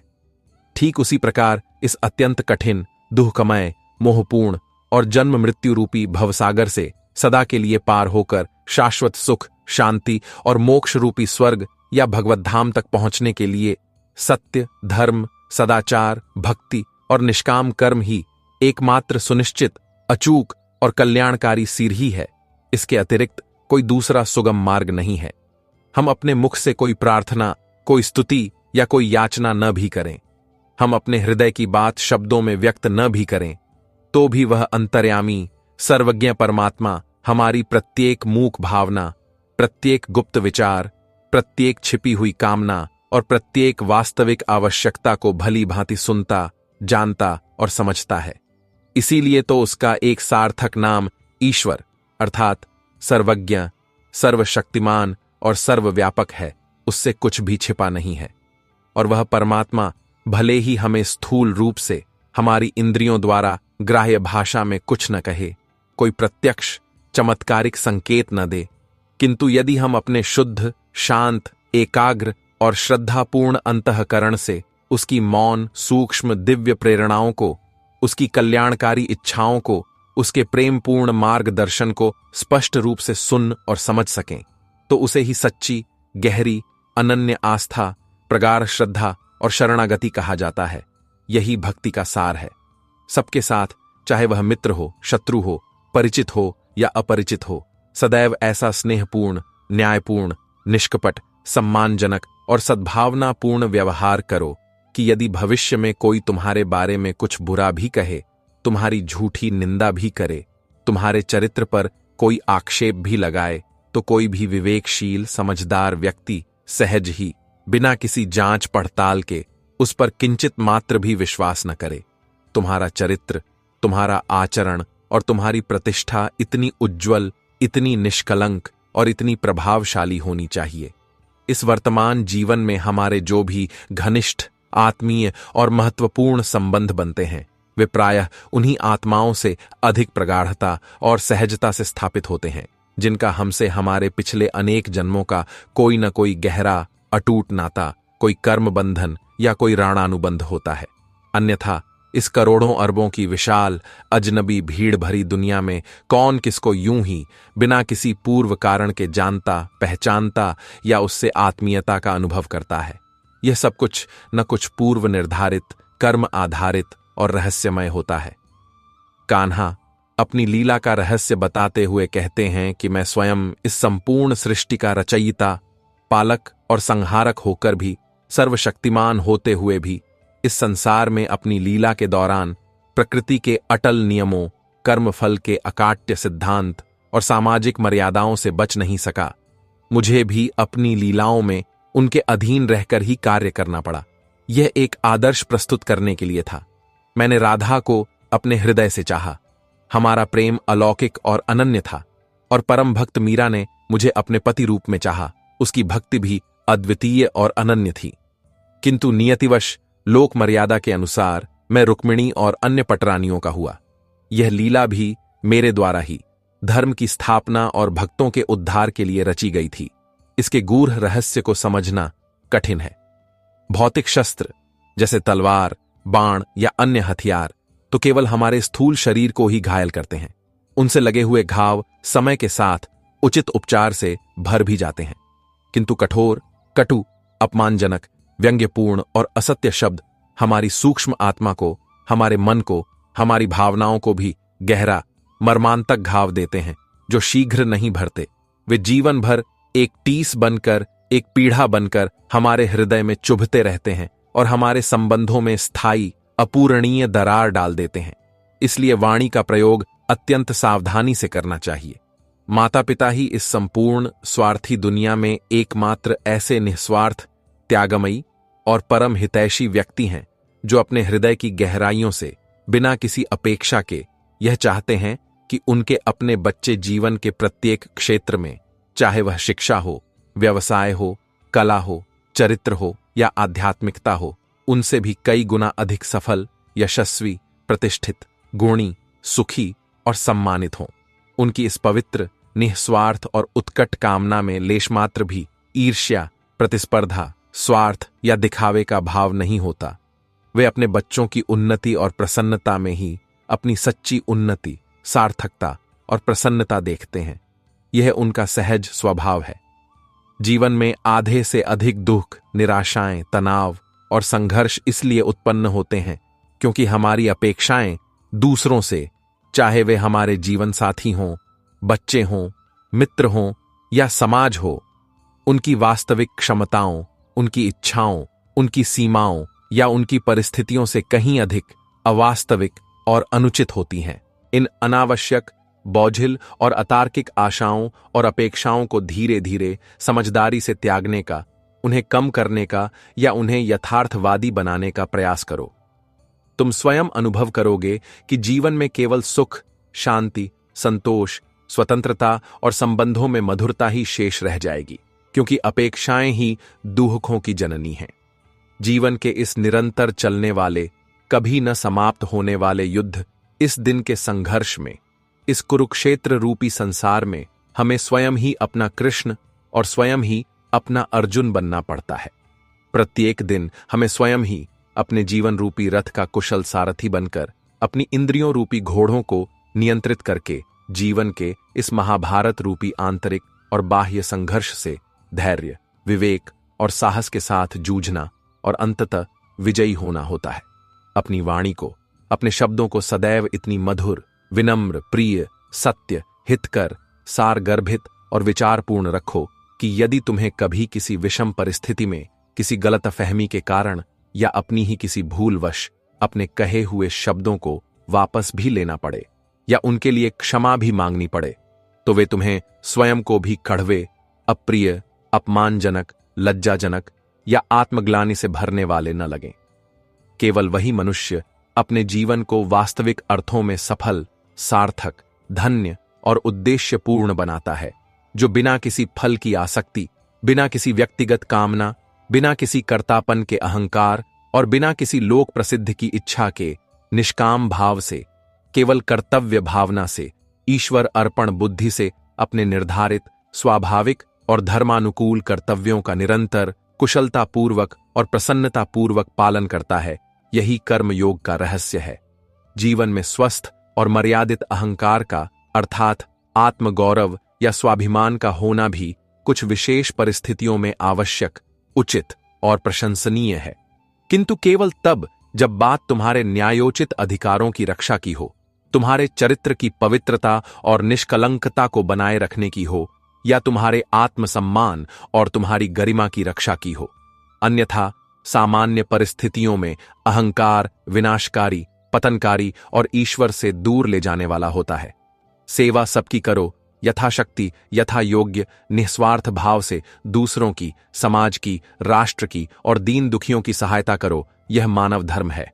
किंतु बदले में उनसे किसी भी प्रकार के प्रतिफल, प्रशंसा, कृतज्ञता या सम्मान पाने की किंचित मात्र भी अपेक्षा मत रखो, क्योंकि सच्ची, निस्वार्थ और निष्काम सेवा का वास्तविक, यथार्थ मूल्य केवल सर्वज्ञ, सर्वशक्तिमान और न्यायकारी ईश्वर ही दे सकता है, कोई साधारण, सीमित और स्वार्थी मनुष्य नहीं। क्योंकि मनुष्यों की अपनी सीमाएं, अपनी मजबूरियां और अपने स्वार्थ होते हैं। वे कृतघ्न भी हो सकते हैं। मनुष्य अपने स्वाभाविक व्यवहार, अपने दैनिक आचरण, अपनी प्रतिक्रियाओं, अपनी वाणी और अपनी आदतों से ही अनजाने में अनायास ही अपने आंतरिक रहस्यों, अपने वास्तविक स्वभाव, अपने छिपे हुए चरित्र, अपनी गुप्त वासनाओं और अपनी मानसिक स्थिति को दूसरों के समक्ष प्रकट कर देता है। उसे कुछ कहने की आवश्यकता नहीं होती, उसका व्यवहार ही सब कुछ बता देता है। गलतियां करना, भूलें करना या त्रुटियां करना मनुष्य का एक स्वाभाविक गुण है, क्योंकि कोई भी मनुष्य पूर्ण, सर्वज्ञ और दोष रहित नहीं है। केवल परमात्मा ही पूर्ण है। उन गलतियों को विनम्रतापूर्वक, बिना किसी बहानेबाजी या दूसरों पर दोषारोपण किए, सच्चे हृदय से स्वीकार कर लेना एक सुसंस्कृत, परिपक्व, ईमानदार और विकासशील व्यक्तित्व की महत्वपूर्ण निशानी है। और उन गलतियों से गहरा सबक लेकर, उनसे उचित शिक्षा ग्रहण करके उनमें तत्काल सुधार करना तथा भविष्य में उन्हें न दोहराने का दृढ़ संकल्प लेना ही वास्तविक प्रगति, सच्चा विकास और सच्ची बुद्धिमत्ता है। व्यक्ति अपने जीवन में अपना घर बदलता है, अपने वस्त्र बदलता है, अपने संबंध बदलता है, अपने मित्र बदलता है, अपने आसपास का वातावरण, अपना कार्य क्षेत्र, सब कुछ बार बार बदलता रहता है, इस आशा में कि उसे सुख और शांति मिलेगी। किंतु वह फिर भी अधिकांशतः दुखी, असंतुष्ट, अशांत और अतृप्त ही रहता है। इसका मूल और गहरा कारण यह है कि वह सब कुछ बाहरी बदलने का प्रयास तो करता है, किंतु वह स्वयं को, अपनी आंतरिक वृत्तियों, अपनी नकारात्मक सोच, अपनी बुरी आदतों, अपनी गलत धारणाओं और अपनी अत्यधिक अपेक्षाओं को नहीं बदलता, जो उसके दुख का वास्तविक कारण है। सर्वज्ञ, सर्वशक्तिमान और परम न्यायकारी ईश्वर के न्याय और उनके विधान पर कभी भी किंचित मात्र भी संदेह, अविश्वास या प्रश्न चिन्ह मत करना। यदि किसी को उसके जीवन में कोई दंड मिल रहा है, कोई कष्ट भोग रहा है, कोई पीड़ा सह रहा है, तो यह निश्चित रूप से समझ लेना चाहिए कि उससे अतीत में, इसी जन्म में या किसी पूर्व जन्म में कोई न कोई बड़ी भूल, कोई गंभीर पाप कर्म या कोई अधार्मिक आचरण अवश्य हुआ होगा, जिसका अपरिहार्य परिणाम वह आज भोग रहा है। ईश्वर कभी अन्याय नहीं करते। तुम व्यर्थ में, अनावश्यक रूप से काल्पनिक भविष्य की चिंता क्यों करते हो? तुम व्यर्थ में किससे और क्यों डरते हो, जबकि तुम्हारा सच्चा रक्षक परमात्मा है? तुम्हें वास्तव में कौन मार सकता है, जब तुम शरीर नहीं बल्कि अमर आत्मा हो? यह आत्मा तो अजर, अमर, अविनाशी, सनातन, नित्य, अविकारी और शस्त्रों से अकाट्य है। यह न तो कभी जन्म लेती है और न ही कभी मरती है। यह तो केवल शरीर बदलती है। न यह स्थूल नश्वर शरीर वास्तव में तुम्हारा है, न तुम इस शरीर के हो। यह तो पंचमहाभूतों का एक अस्थायी, परिवर्तनशील और जड़ संयोजन मात्र है, एक किराए के घर की तरह। यह शरीर 5 स्थूल तत्वों से बना है: अग्नि, जल, वायु, पृथ्वी और आकाश। मृत्यु के पश्चात यह अंततः इन्हीं 5 तत्वों में अपने अपने उद्गम स्थान में विलीन हो जाएगा। इसका कोई स्थायी अस्तित्व नहीं है। किंतु यह आत्मा, जो तुम्हारा वास्तविक स्वरूप है, वह शाश्वत, नित्य, अविनाशी, चेतन और स्थिर है। उसका कभी नाश नहीं होता। जिसे तुम अज्ञानवश मृत्यु समझते हो, वह वास्तव में इस जीवात्मा के लिए एक नया जीवन, एक नई यात्रा, एक नया अवसर और एक नया अनुभव है। यह केवल पुराने जीर्ण शीर्ण शरीर का परिवर्तन मात्र है, जैसे वस्त्र बदलना। दुख, कष्ट, विपत्तियां, रोग और प्रतिकूल परिस्थितियां मनुष्य को केवल परेशान करने, सताने या उसे हतोत्साहित करने के लिए नहीं आती, बल्कि वे उसकी आंतरिक क्षमता, उसके धैर्य की परीक्षा, उसके साहस का मूल्यांकन, उसके विवेक की परख और उसके आत्मविश्वास तथा ईश्वर श्रद्धा की कठिन परीक्षा लेने के लिए आती है, ताकि वह इन परीक्षाओं में उत्तीर्ण होकर और अधिक निखर सके और अधिक मजबूत बन सके और अधिक अनुभवी हो सके और अधिक परमात्मा के निकट जा सके। जिस व्यक्ति का मन सदैव शांत, स्थिर, संतुलित, सम और प्रसन्न रहता है, जो बोलते समय, कर्म करते समय, दूसरों से व्यवहार करते समय और सभी प्रकार की अनुकूल प्रतिकूल परिस्थितियों में भी शांत, अविचलित, धैर्यवान और संभव में स्थित रहता है, वही व्यक्ति है जिसने जीवन के परम सत्य को, आत्म तत्व को जान लिया है, आत्मज्ञान प्राप्त कर लिया है। और वही व्यक्ति समस्त प्रकार के सांसारिक दुखों, क्लेशों, पीड़ाओं, बंधनों और भय से सदा के लिए पूर्ण रूप से मुक्त हो जाता है। वह जीवन मुक्त हो जाता है। जो कुछ भी तुम्हारे जीवन में अतीत में हुआ, चाहे वह सुखद था या दुखद, अच्छा था या बुरा, वह सब अच्छे के लिए ही हुआ। उसमें भी ईश्वर की कोई गूढ़ कल्याणकारी योजना या कोई महत्वपूर्ण सबक तुम्हारे लिए निहित था, जिसे शायद तुम उस समय नहीं समझ पाए। जो कुछ तुम्हारे जीवन में वर्तमान में हो रहा है, चाहे वह तुम्हें अनुकूल लग रहा हो या प्रतिकूल, वह भी अच्छे के लिए ही हो रहा है। वह तुम्हारे कर्मों का ही फल है और तुम्हें कुछ सिखाने के लिए है। और जो कुछ भी तुम्हारे जीवन में भविष्य में होगा, वह भी निश्चित रूप से अच्छे, मंगलमय और तुम्हारे परम कल्याण के लिए ही होगा। ऐसा दृढ़ विश्वास रखो और अपने कर्मों को श्रेष्ठ बनाओ। जो बीत गया, जो अतीत बन चुका, उसका व्यर्थ पश्चाताप, उसकी व्यर्थ चिंता और उसका व्यर्थ विश्लेषण मत करो, क्योंकि तुम उसे बदल नहीं सकते। और जो अभी आया नहीं है, जो अज्ञात भविष्य है, उसकी अनावश्यक काल्पनिक चिंता, उसका भय और उसकी व्यर्थ की योजनाएं मत बनाओ, क्योंकि वह तुम्हारे नियंत्रण में नहीं है। वर्तमान क्षण ही सत्य है, यही तुम्हारे हाथ में है। यह अभी तुम्हारे सामने जीवंत रूप में चल रहा है। इसे पूरी सजगता, जागरूकता, सार्थकता, प्रसन्नता और ईश्वर अर्पण बुद्धि के साथ जियो। यही जीवन जीने की कला है।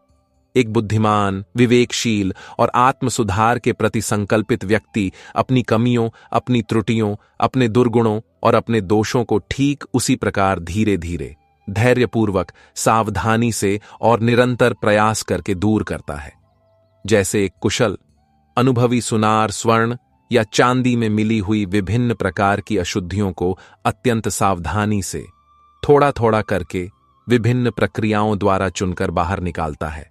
और इस शोधन की प्रक्रिया को बार बार लगन के साथ तब तक दोहराता रहता है जब तक कि वह धातु पूर्णतः शुद्ध, निर्मल, तेजस्वी और मूल्यवान न हो जाए।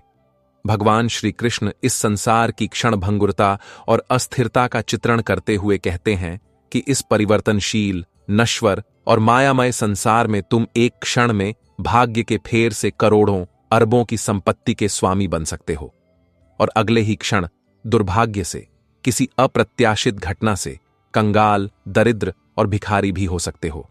इसलिए धन संपत्ति, पद प्रतिष्ठा और सांसारिक उपलब्धियों का कभी भी अहंकार या अभिमान मत करना। वे सब अस्थायी हैं। अपने मन से यह मेरा है, यह तेरा है, यह छोटा है, यह बड़ा है, यह अपना है, यह पराया है, यह ऊंच है, यह नीच है, इन समस्त भेदभावों, द्वैत भावनाओं, संकीर्ण विचारों और अहंकारपूर्ण धारणाओं को जड़ से निकाल दो। तब तुम्हें यह दिव्य अनुभव होगा कि यह सब कुछ, यह संपूर्ण सृष्टि, यह चराचर जगत तुम्हारा ही है, तुम्हारा ही स्वरूप है और तुम इस सब के अभिन्न अंग हो। सब में एक ही अविभाज्य सच्चिदानंद आत्म तत्व व्याप्त है। फिर किससे राग और किससे द्वेष? केवल समय, भाग्य या दूसरों की कृपा पर ही पूर्णता निर्भर मत रहो।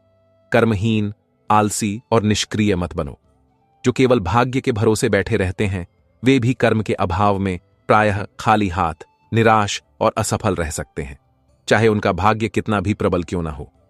किंतु जो निरंतर, अटूट श्रद्धा, दृढ़ संकल्प, पूर्ण उत्साह और अथक पुरुषार्थ के साथ अपने लक्ष्य की ओर बढ़ते रहते हैं, जो श्रेष्ठ कर्म करते हैं, वे कभी भी असफल नहीं होते।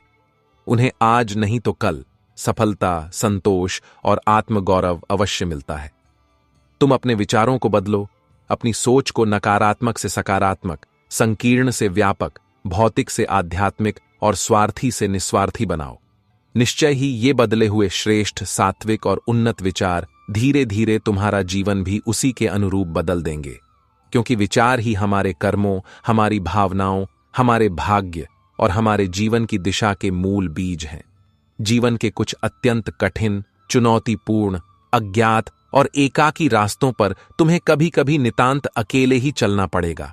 उस समय कोई परिवार का सदस्य, कोई घनिष्ठ मित्र, कोई प्रिय जीवन साथी या कोई अन्य परिचित तुम्हारा भौतिक रूप से साथ नहीं दे पाएगा।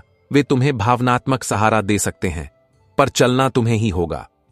उस घोर एकाकीपन, निराशा और भय के क्षण में केवल तुम होगे और तुम्हारा अदम्य, अटूट साहस, तुम्हारा दृढ़ आत्मबल, तुम्हारा विवेक और सर्वशक्तिमान ईश्वर पर तुम्हारी अविचल श्रद्धा, यही तुम्हारे सच्चे साथी होंगे। जो कार्य तुम्हारे जीवन के लिए सबसे अधिक महत्वपूर्ण, सबसे अधिक आवश्यक और सबसे अधिक कठिन या चुनौतीपूर्ण हो, उसे सबसे पहले प्राथमिकता के आधार पर पूर्ण मनोयोग और एकाग्रता से पूरा करने का प्रयास करो। उसे कल पर मत टालो, क्योंकि कल कभी नहीं आता और कठिनाइयां समय के साथ और बढ़ सकती हैं। जीवन में जो कुछ भी अच्छा या बुरा, सुखद या दुखद घटित होता है, वह किसी न किसी विशेष घोर कारण से ही होता है। इस संसार में कुछ भी आकस्मिक, निरर्थक या बिना कारण के नहीं होता। प्रत्येक घटना के पीछे कर्म का सिद्धांत और ईश्वरीय विधान कार्यरत होता है। या तो वह घटना तुम्हें कुछ अच्छा, कुछ स्थायी, कुछ मूल्यवान बनाकर तुम्हें अधिक परिपक्व, अधिक ज्ञानी, अधिक सहनशील और अधिक मजबूत बनाकर छोड़ जाती है, या फिर वह तुमसे कुछ नश्वर, कुछ हानिकारक, कुछ भ्रामक छीनकर तुम्हें किसी मोह से, किसी भ्रम से, किसी बुरी आदत से मुक्त करके कोई महत्वपूर्ण, जीवन बदलने वाला सबक सिखाकर जाती है। दोनों ही स्थितियों में तुम्हारा हित ही छिपा होता है, यदि तुम उसे समझ सको। यदि लोगों का तुमसे कोई विशेष प्रयोजन, कोई निजी स्वार्थ या कोई तात्कालिक आवश्यकता न हो, तो वे तुमसे बात करना, तुमसे मिलना या तुमसे कोई संबंध रखना तो दूर, तुम्हारी ओर देखना या तुम्हारा हाल चाल पूछना भी बंद कर देते हैं। जीवन हमेशा हमारे अनुकूल नहीं होता और दुनिया हमेशा निष्पक्ष नहीं होती। यह मतलबी, स्वार्थी और व्यवहारिक दुनिया कई बार हमारे मन को चोट पहुंचाती है, लेकिन याद रखो, यही दुनिया तुम्हें मजबूत भी बनाती है। जब तुम इन सच्चाइयों को स्वीकार करना सीख जाते हो, तो तुम भीतर से न केवल शक्तिशाली बनते हो, बल्कि तुम्हारा आत्मविश्वास भी अडिग हो जाता है। इसलिए परिस्थितियां जैसी भी हों, हार मत मानो। तुम्हारे सपनों की उड़ान इसी कठोर जमीन से भरती है। जो अपने भीतर की आग को जलाकर रखता है, दुनिया की कोई भी ठंडी हवा उसे बुझा नहीं सकती। आगे बढ़ो, मुस्कुराओ और खुद को साबित करो, क्योंकि यही तुम्हारी सबसे बड़ी जीत होगी। अगर आपको ये वीडियो पसंद आया हो तो इसे लाइक करें, अपने दोस्तों के साथ शेयर करें और ऐसे ही प्रेरणादायक वीडियो के लिए चैनल को सब्सक्राइब करना न भूलें। हम फिर मिलेंगे एक नई सोच, एक नई ऊर्जा और एक नए जोश के साथ। तब तक याद रखिए, दुनिया जैसी भी हो, खुद को कभी कमजोर मत समझिए, क्योंकि आपकी असली ताकत आप खुद हो।